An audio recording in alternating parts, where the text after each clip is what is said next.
আসসালামু আলাইকুম। আবারও হাজির হলাম আপনাদের মাঝে নতুন আরেকটি ভিডিও নিয়ে। আপনারা দেখতে পাচ্ছেন আমাদের সামনে একটি স্যামসাং ব্র্যান্ডের মোটর আছে এবং সমস্যাটা আপনারা অলরেডি দেখতেই পাচ্ছেন যে পাওয়ার নেই। আমরা পাওয়ার সাপ্লাইতে পাওয়ার দিয়েছি, দেখতে পাচ্ছেন 17.2 বা 1 দেখায়। এটা পাওয়ার সাপ্লাই কিছু এম্পিয়ারের কারণে একটু বেশি আছে।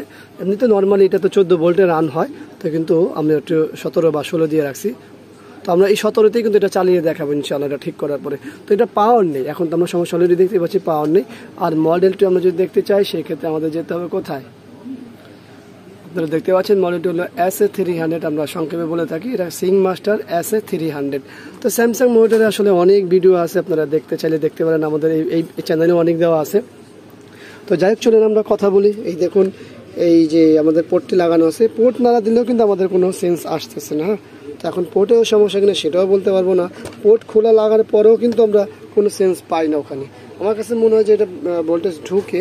তো যাই হোক, প্যানেলটি খুলি, মানে মনিটরটি খুলি, ব্যাকপার্টটি, তারপরে দেখি। আমরা এই মনিটরটি খুললে বেশ ময়লা পাবো। তার আগে একটা জিনিস দেখাই যে মনিটরটির বয়স কত। আপনারা দেখতে পাচ্ছেন এখানে ম্যানুফ্যাকচারিং ডেট হচ্ছে আগস্ট 2011। তো আমরা ধরে নিই 2012তে আমরা পেয়েছি, তারপরে মার্কেটে এসেছে, আমাদের হাতে বিক্রি হয়েছে। আমরা ব্যবহার যারা করেছি এই মনিটরটি, তারা ধরেন 2012 থেকে, আর এখন 2024, অ্যাভারেজে 12 বছর হয়ে গেছে। তো 12 বছর হওয়ার পরে কিন্তু এই মনিটরগুলো দিব্যি চলছে। তো চলুন আমরা ব্যাকপার্টটি খুলি, তারপরে ব্যাকপার্টটি খোলা হয়ে গেল। এখন ভিতরে কি অবস্থা? ভিতরে তো সেই অর্থে ময়লা নেই, স্বাভাবিকভাবে ময়লা যতটুকু থাকার কথা, এটা শুধুমাত্র এই টিনটাতেই বেশি ময়লা, এছাড়া তো ময়লা নেই। তো চলুন আমরা আমাদের যে মেইন আইসি সেখানে একটু দেখে নিই।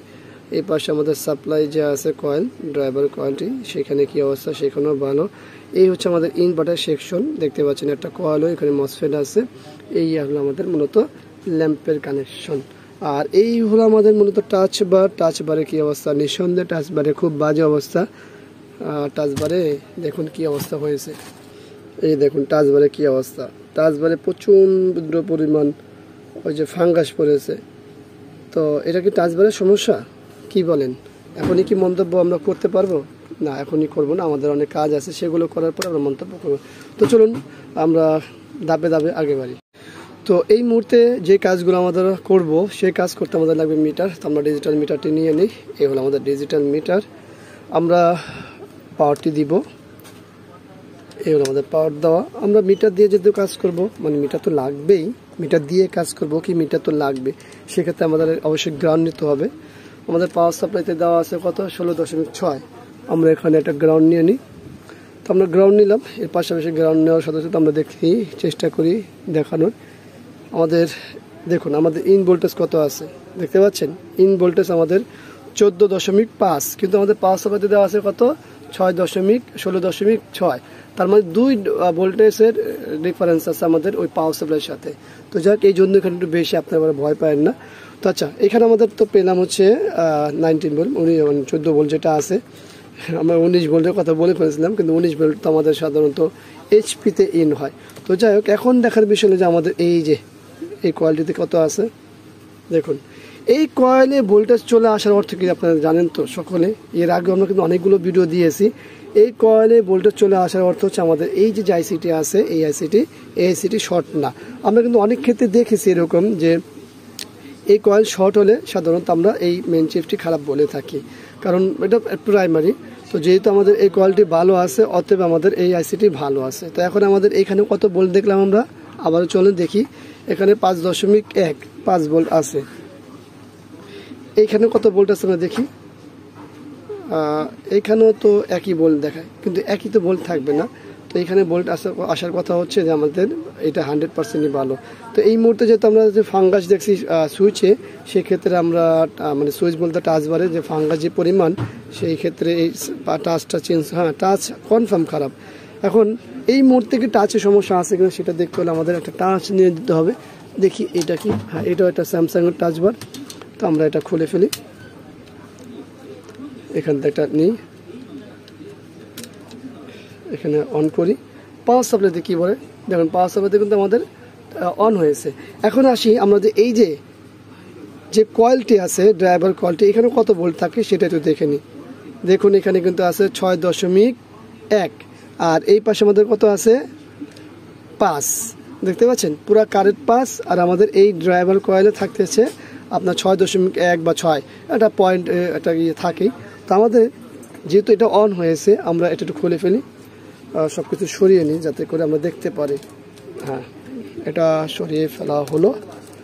এরপর দেখি আমাদের প্যানেলের কি অবস্থা।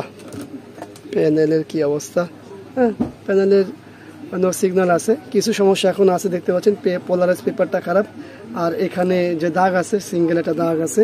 তো এত বড় বয়স হলে তো পোলারাইজ পেপার খারাপ হবে, এটাই একেবারে স্বাভাবিক বিষয়। আমরা একটু কাজ করি, সেটা হলো কি ভিজিয়ে কেবলটি লাগিয়ে দেখি যে ভিজিয়ে কেবলটি লাগানোর পরে কি অবস্থা। দেখুন আমাদের ডাটা চলে আসে।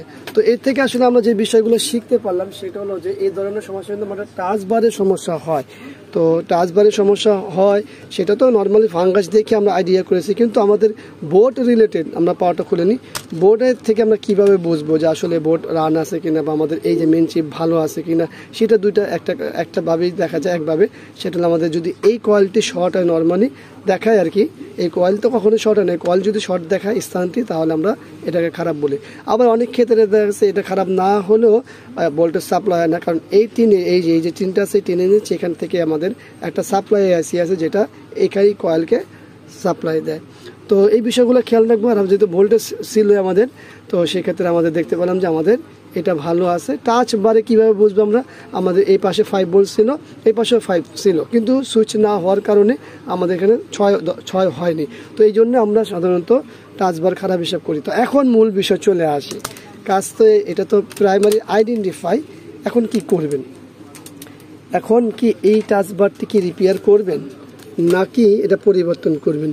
এখন আপনার কাছে যা আছে বা আপনার কাস্টমার যেভাবে রাজি হয় সেভাবে করতে হবে।